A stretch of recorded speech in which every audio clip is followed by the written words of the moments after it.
Во месецот на Мисирков, вчера вечер, Домот на културата во Свети Николе, Крсте Петков Мисирков го чествуваше својот патронат. Наша должност е секогаш да се подсетуваме на светите датуми и светите имиња на најмакедонските синови кои занавек се вградија во својата Македонија, беше речено на свеченоста во чест на Мисирков.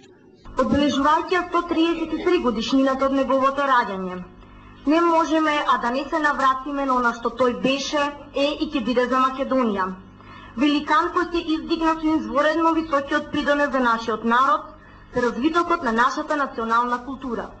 Членовите на Младинското драмско студио изведоа делови од пиесата на Јордан Плевнеш, Последниот ден на Мисирков.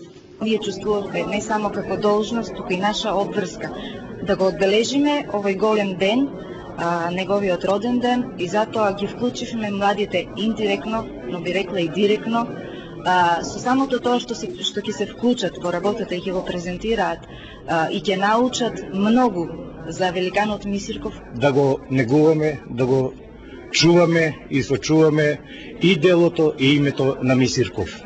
Ова вечер чествувавме. Во Свети Николе, во организација на Фондацијата Рамковски, беше отворена изложбата на дела од познатиот Запро. Настапи и актер Славко Нинов, кој говореше извадоци од текстовите на Мисирков на јазикот на кој биле напишане пред 100 години. Утре, пред споменикот на македонскиот великан и со свечена академија, се одбележува денот на раѓањето на Крсте Мисирков.